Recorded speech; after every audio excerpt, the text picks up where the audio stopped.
As horas se passam, 8h20. Vamos pôr de pé mais uma vez. Você que trouxe a palavra de Deus, nós estamos hoje, pastor, é o terceiro domingo que vem para encerrar nossa campanha revelada lá no monte, né, pastor?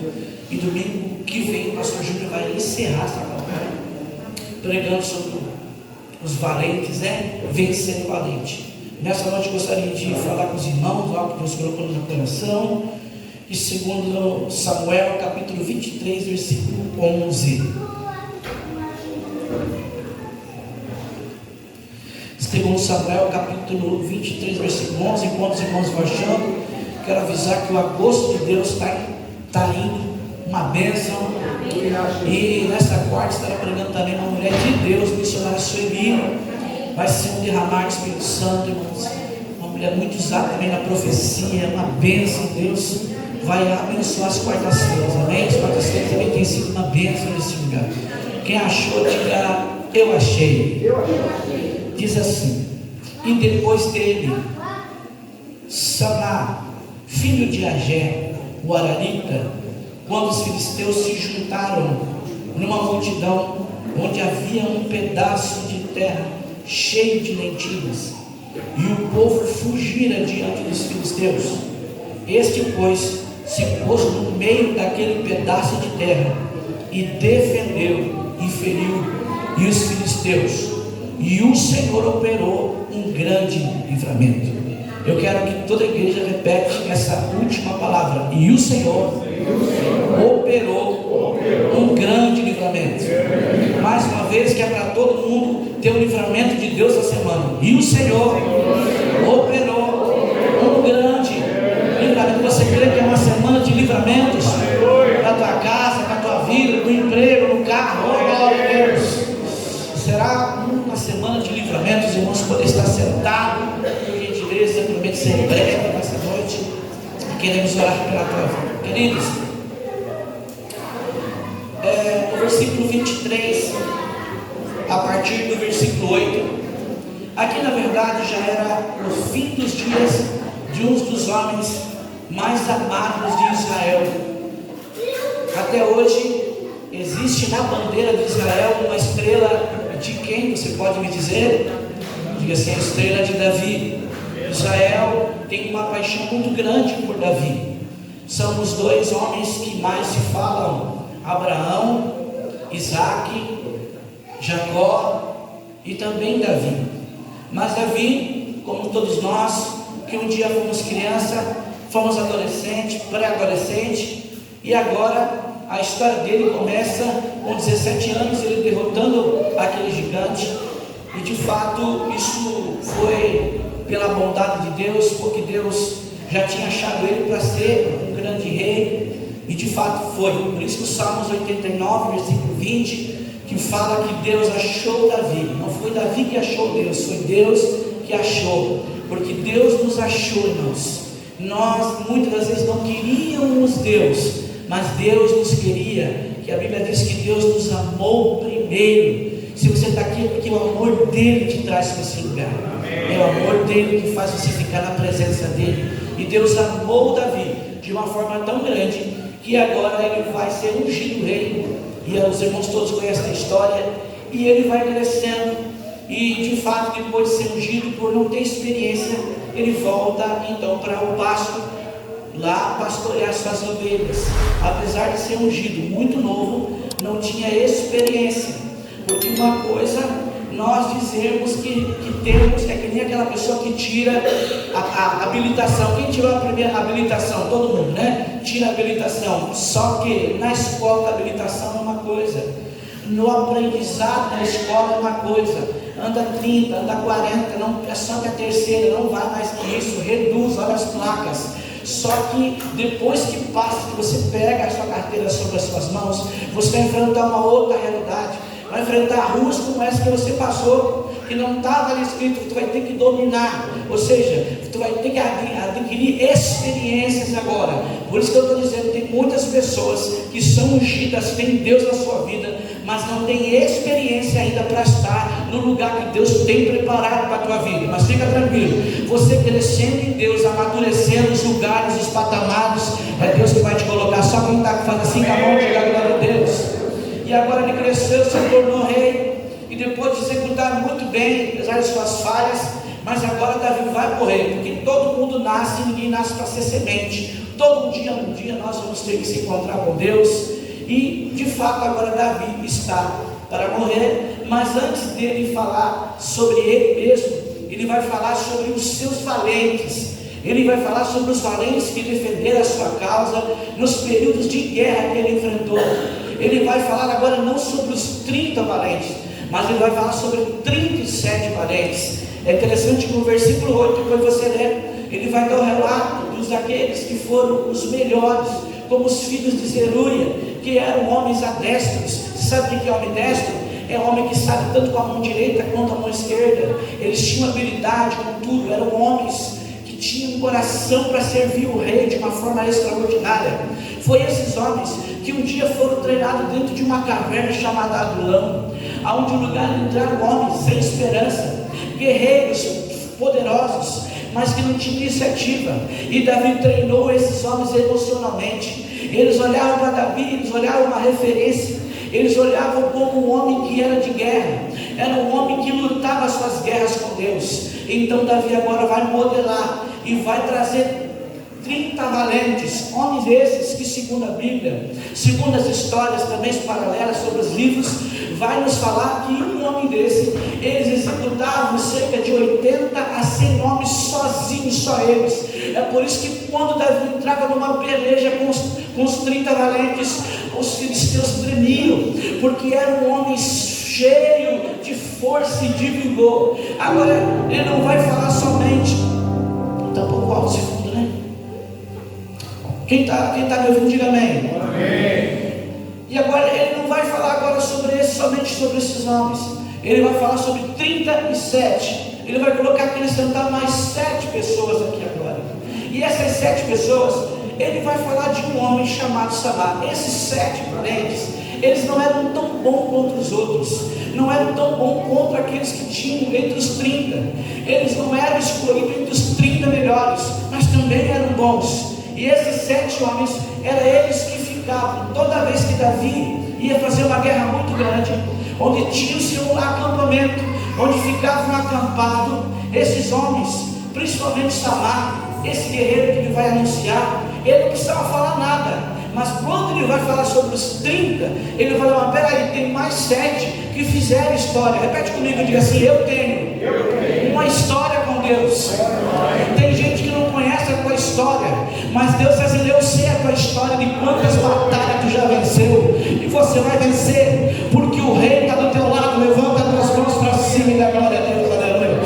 Não sei se você veio para ouvir a palavra de Deus, mas eu vim cheio de Deus nessa noite, e essa palavra está queimando meu coração aqui nessa noite, por certo.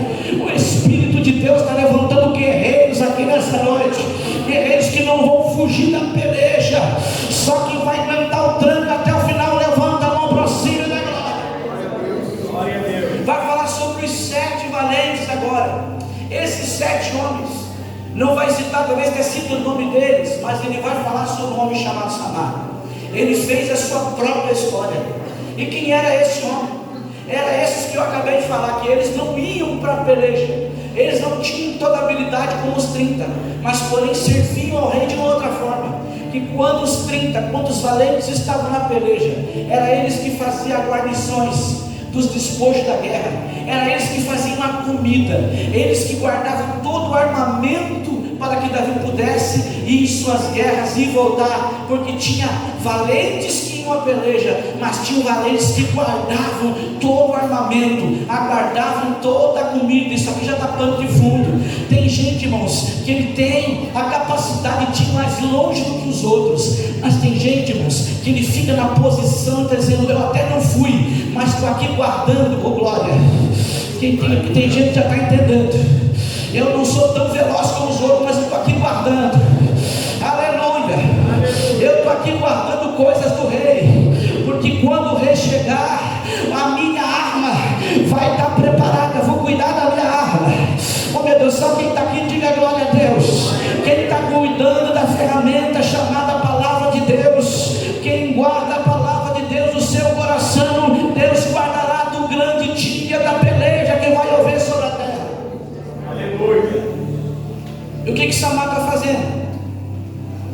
assim: Samar está guardando as coisas do rei.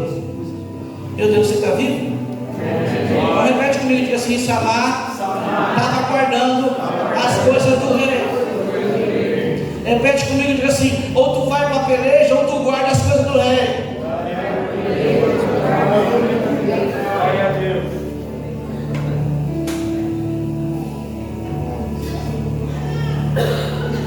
E agora acontece algo. Samar vai fazer uma coisa, porque ele era um dos cozinheiros, provavelmente. E ele vai salvar agora umas sementes. Ele vai guardar umas sementes de lentilha. Ele não vai cozinhar nesse dia, porque ele ganha um pedaço de terra. Presta atenção. Diga assim: era um pedaço de terra. Ele vai guardar esse pedaço de terra. E nesse pedaço de terra ele vai semear lentilhas. E a Bíblia diz que agora vem os filisteus para tomar. Os filisteus vêm. Eu só quero ressaltar para você que os filisteus são inimigos de Deus ferrenho desde que existiu Israel. Foi eles, por causa deles, Israel teve que ficar 40 anos no deserto, por causa que eles estavam lá, eles eram preparados. Os filisteus são aqueles que levaram a arca de Deus nas costas quando os filhos de Eli perderam a batalha em Ebenezer. Os filisteus são aqueles inimigos de Deus. Filisteus, segundo o livro de Eusébio de Cesareia, que eu já li, os filisteus eram treinados desde os 12 anos a odiar o hebreu. Os filisteus eram treinados com espada, com lanças, e já com 12 anos eram treinados para matar todos os hebreus, todos os judeus. Eles impregnavam ódio contra os filhos de Deus. É dessas pessoas que eu estou falando. É desse tipo de inimigo que eu estou falando, que Samar vai enfrentar para defender um campo de lentilha. Eu estou falando de inimigos ferozes, inimigos que marcaram histórias, muitas perdas, mas venceram muitas, porque de fato Deus até permitia eles vencerem. Eu estou falando de inimigos experientes, inimigos de Deus. Agora, o que me faz chocar nesse versículo é que os valentes, os 30 valentes, não ficaram com Samar, não ficaram com esse guerreiro.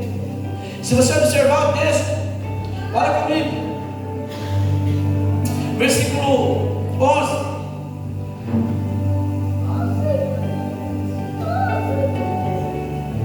Depois ele Samar, filho de Garita, quando os filisteus se juntaram à multidão, onde havia um pedaço de terra cheio de lentilhas, e o povo fugiram para cá. Sabe quem fugiu? Os valentes. Sabe por que os valentes abandonaram ele? Porque na cultura judaica, lentilha não vale nada. É por isso que nós vemos que o irmão vai cozinhar um prato de lentilha para entregar. A cultura judaica diz que eles plantavam essas sementes em encostas de rios e em lugares que não dava nada, porque lentilha, até hoje, não sei quanto está o preço, agora está caro, né? Mas lentilha a gente nunca, nem viu o preço. Quem gosta de lentilha? Levanta a mão. Gosta de lentilha? Tem gente que só come na virada, né? Na virada. Mas só na virada. Eu nem na virada, não gosto não. Mas lentilha é uma coisa barata no mercado, eu creio que ainda, né? Hoje não tem nada mais barato, né? Mas foi um tempo que a gente não, se fosse no mercado, a gente olhava o preço de tudo, menos o da lentilha. Por quê? Porque era barato.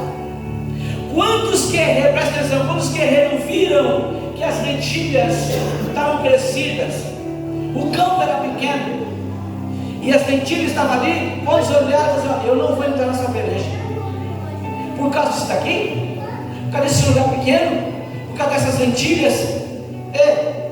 Com todo o número de filisteus que está vindo para mim lutar por uma coisa pequena, deixa eu falar uma coisa para você: quem não aprende a guardar coisa pequena em Deus, não adianta estar preparado para as coisas grandes. Eu vou repetir mais uma vez: quem não está preparado para ser fiel no pouco, nunca vai estar no muito. Quem não está preparado para lutar com um lugar pequeno, não pode estar em um lugar grande. Levanta a mão, que isso aqui é uma profecia para alguém. Deus está dizendo: então lute por aquilo que Deus tem te dado em tuas mãos. Se os filisteus estão vindo por um caminho, por 7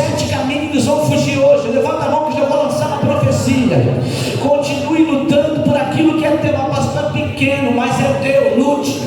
Pastor, esse casamento é da lentilha, continue lutando. O diabo não vai destruir esse casamento, o diabo não vai destruir a tua empresa, o diabo não vai destruir o teu ministério, porque se você lutar, que pode ter muitos fugido, abandonado você, o Senhor está dizendo: fica porque eu vou dar livramento. Oh, aleluia, fica porque eu vou dar livramento. Eu tenho uma palavra de Deus para alguém aqui nessa noite. Deus está dizendo: não fuja da peleja. Aleluia.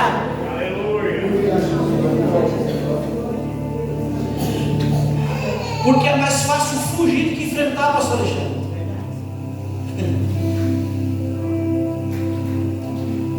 A nossa geração está apropriada a fugir de responsabilidades, fugir da peleja do casamento, fugir de tudo. Mas tem uma geração dizendo: peraí, eu vou enfrentar.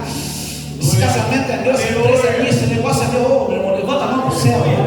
Lute por aquilo que Deus tem te dado em tuas mãos. Isso para não lutar, os nossos inimigos filisteus vão vir e vão tomar.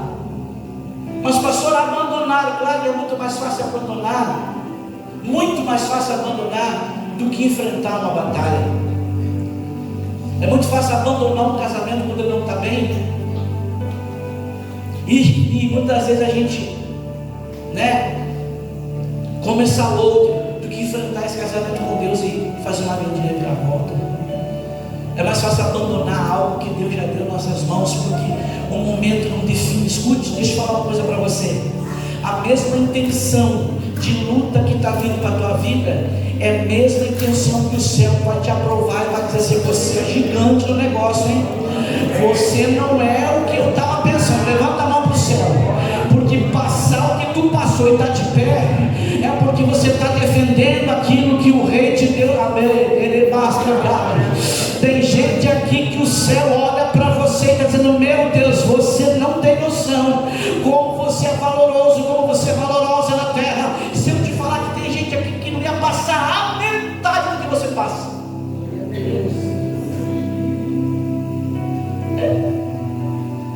Verdade, aleluia.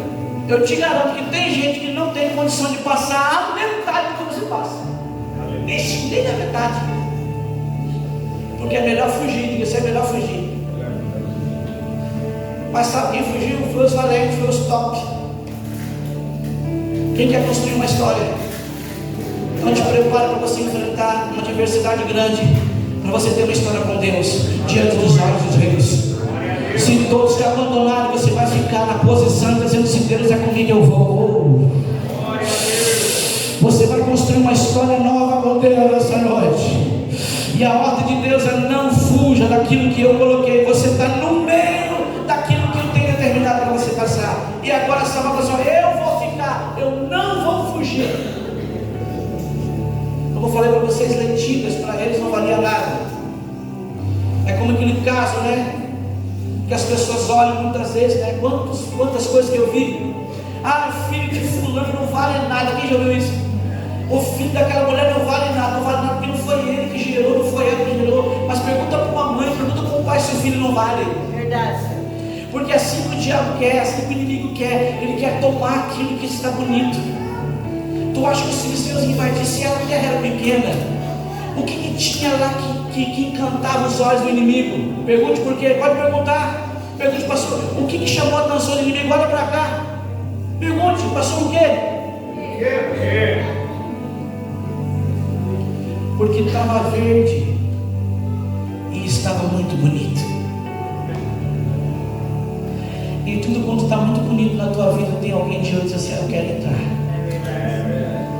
Quando o casamento está bonito, tem alguém entrar. Quando as finanças estão indo muito bem, tem alguém querendo entrar. Irmãos, o diabo não vai querer algo que já é feio, que ele já é feio. Entendeu? Diga aleluia. Aleluia. Observe. Estava verdinho, não trinca. Tudo nivelado. Era pequeno, mas estava crescido. Quem lembra da vinha de Nabote? Pensa numa vinha, coisa mais linda do mundo.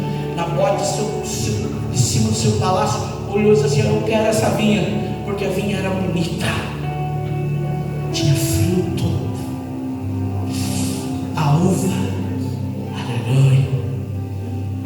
O inimigo diz assim, como diz aquele meme, né? Dá muita mostradinha. Vamos encaminhar sua passagem. Assim. Quem já viu a mostradinha? Continue. Né? Assim já vai estar muito mostradinho na igreja, né? Está muito contentinho no culto. Está muito feliz com a família. Está brilhando muito. O negócio está indo de vento em popa. Irmão, existe o inimigo que está espreita para tentar entrar, para tentar bagunçar. Agora depende de você. Ou tu se posiciona e diz assim, aqui não, Satanás. Se você der por um caminho, por 7 caminhos, você vai fugir. Pode ser pequeno, mas o que Deus me deu, eu vou defender até o fim. Eu vou defender minha família, eu vou defender as causas do reino, vou defender as leis de Deus, vou defender os princípios da família. Eu não vou arredar daquilo que Deus determinou para mim. E ninguém vai tomar. Quem está aqui, diga glória a Deus. Foi nisso. Ele se posiciona e fica no meio. Já vou terminar. Ele fica onde? Diga assim, ele fica no meio. Interessante que a Bíblia fala tudo e com detalhes que a gente tem que prestar atenção, que a gente lê e pode passar desapercebido. Esse detalhe dele ficar no meio. Você já viu que existem coisas que a gente, quando está no meio de uma situação, a gente não pode nem para frente nem para trás?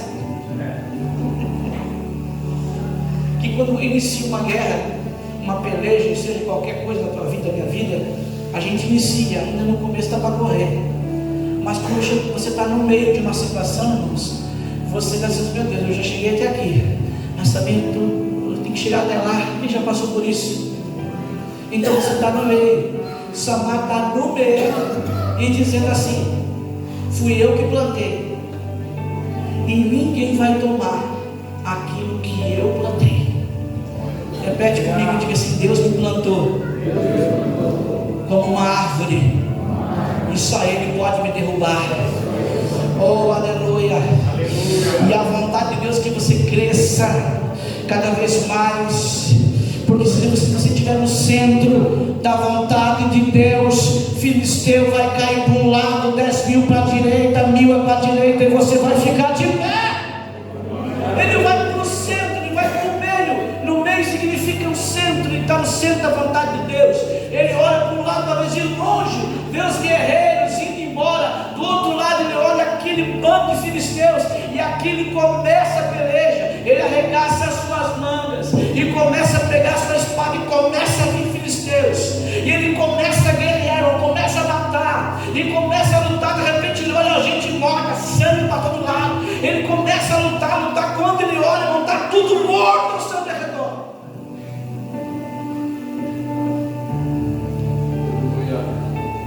Sabe aquelas coisas que tu fala assim, meu Deus, acho que dessa vez eu não vou aguentar. Quem já passou por isso?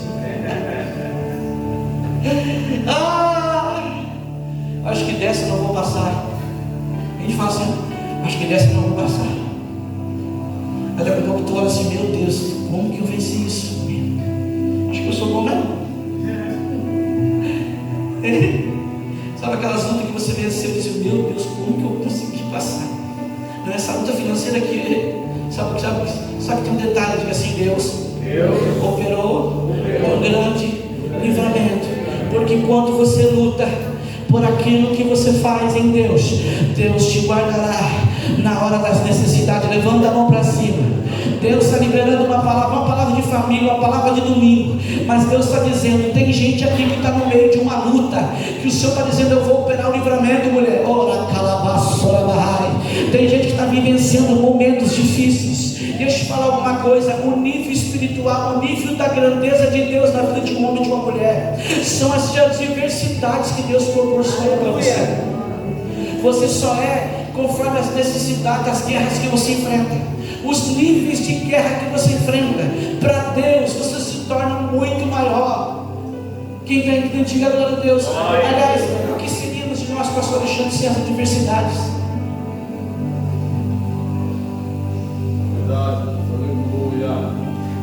Para aqueles que têm negócio olhando assim, meu Deus, lembra quando você começou que era uma coisa pequena?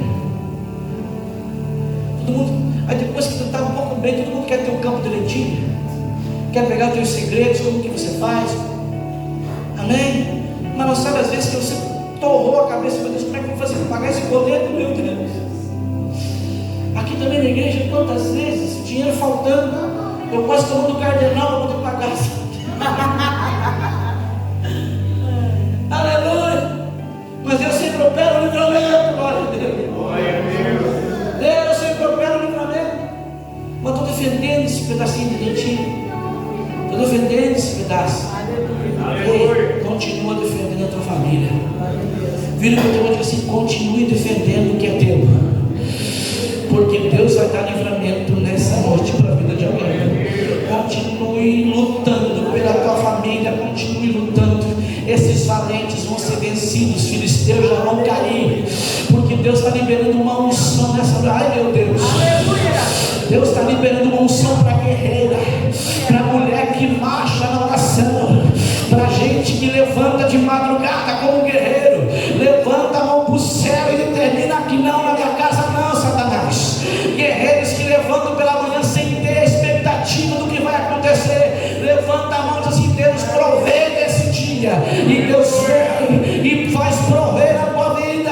Gente que está guerreando por família, gente que está guerreando como valente, se posicionou. Os inimigos filisteus querem tomar aquilo que é teu, mas você se posicionou no meio da situação. Aqui tu não passa, mil vai cair ao meu lado, 10 mil para a direita, mas aqui tu não vai tocar. Fique de pé em nome de Jesus, que a palavra é curta nessa noite. Eu só estou dizendo nessa noite que vai cair demônio de um lado do outro, e a vitória é tua essa semana.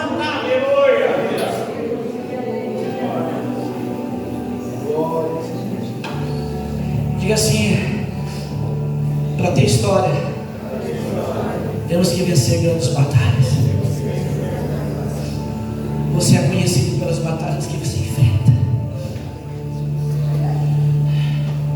Não fuja das responsabilidades, das lutas que vêm. Encare elas. Deus é contigo. Amém. Oh, tem uma unção fresca. Aleluia. O Senhor está liberando aqui espada na mão de guerreiro. Aleluia. Aleluia. Deus está liberando espada na mão de mulher. Está vindo unção nova. E tem gente aqui, irmão, que já está quase entregando o seu campo para o inimigo. E o Senhor está dizendo: para que largar agora, que está na hora de você conquistar? Tem gente aqui, como foi falado, está quase chutando balde, com toalha, com tudo. E está dizendo: não abandone aquilo que eu te coloquei como promessa. As minhas mãos são mão de fogo, eu estou gerando nas tuas mãos. Eu sou contigo. Se você encarar, eu encaro junto. Se você determinar, eu entro junto contigo nessa peleja. Se você quiser que a macumba vai ser quebrada, eu entro contigo e quebro a macumba. Se você disser que se teu filho vai ser consertado, Deus entra junto e conserta. Eu estou sentindo a unção da glória nesse ambiente. E o Senhor está dizendo: tem muita gente aqui que está guardando a espada e tentando fugir, mas o Eterno está dizendo hoje à noite que eu vou colocar autoridade para quem quer, e os medrosos que podem fugir da peleja. Agora quem é corajoso, corajosa, corre para frente, que Deus vai te dar uma semana de vitória. Vai cair todo o demônio essa semana pelo nome de Jesus. Corre para frente. Eu quero orar por você. Só os corajosos, só as corajosas.